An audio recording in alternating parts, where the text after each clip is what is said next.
Bonjour à tous, bienvenue pour notre rendez-vous matinal. Aujourd'hui, nous allons parler de résurrection. Et notre texte référence sera Jean 11, 25, où Jésus dit ceci: « Je suis la résurrection et la vie. Celui qui croit en moi vivra même s'il meurt, et quiconque vit et croit en moi ne mourra jamais. » Le contexte dans lequel il a prononcé ces mots est celui de la mort de son ami Lazare. Lazare est décédé et Jésus est arrivé 2 jours après. Jésus était dans une ville située à 9-10 heures de marche environ. Et lorsqu'il arrive, Lazare est décédé depuis 4 jours. 4 jours. Beaucoup de gens sont là à consoler Marthe et Marie, les sœurs de Lazare, de la mort de leur frère. Et quand elles apprennent donc que Jésus est arrivé, la réaction, notamment l'une des sœurs Marthe, elle va tout de suite à la rencontre de Jésus et va lui donner cette parole. « Si tu avais été ici, mon frère ne serait pas mort. » Ça sonne, n'est-ce pas, comme un son de reproche. Et quel est le message qu'elle veut faire passer?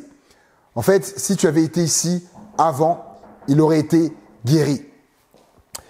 Comme tu en as guéri tellement d'autres, sauf qu'elle oubliait qu'à ce moment, Jésus n'avait pas besoin d'être présent pour guérir. Il y a des exemples comme ça, notamment avec le serviteur du soldat romain, où Jésus va le guérir à distance. Également pour la femme syrophénicienne qui était venue pour sa fille. Jésus également va la guérir à distance aussi. Donc, clairement, Jésus aurait pu. Il aurait pu. Vous savez, ce qu'on dit, et ce qu'on voit dans la Bible, c'est l'histoire de la vie, en fait, finalement. Donc, c'est quelque chose qui peut se voir, qu'on peut entendre aussi. Finalement, quelque chose s'est passé, et puis si Dieu avait été là, ça se serait pas produit, ça aurait été autrement, etc. Parfois, comme dans le cas de la sœur de Lazare, il y a la douleur qui parle, et c'est normal, nous sommes des humains, et il faut savoir que Jésus comprend, il comprend cela, et derrière Jésus aurait pu lui répliquer clairement. Il aurait eu de quoi répondre. Quand on voit dans la Bible, Jésus savait répondre du tac au tac.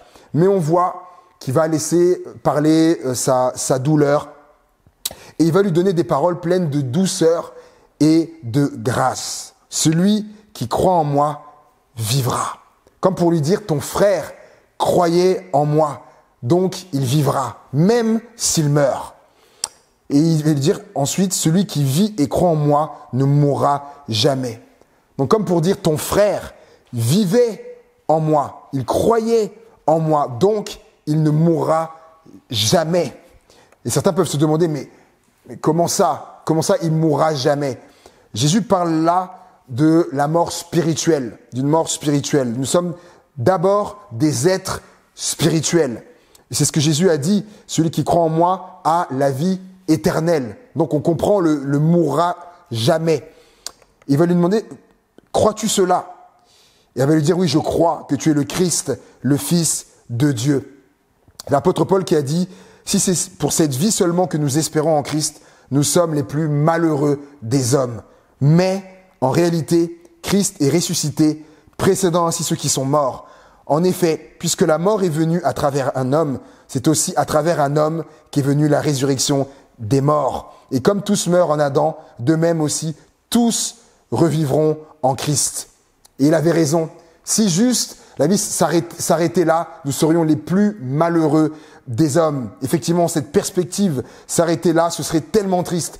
Mais Jésus ouvre une fenêtre où on peut, par la foi, entrevoir la suite, la vie après la mort. Non, ça ne s'arrête pas ici sur terre. Celui qui croit en moi vivra même s'il meurt, dit Jésus. Tout ne s'arrête pas ici-bas. Pour celui celle qui a mis sa foi en Jésus, la vie continue. Quelle parole d'espérance. Je vous laisse avec ça. Bonne journée et à bientôt.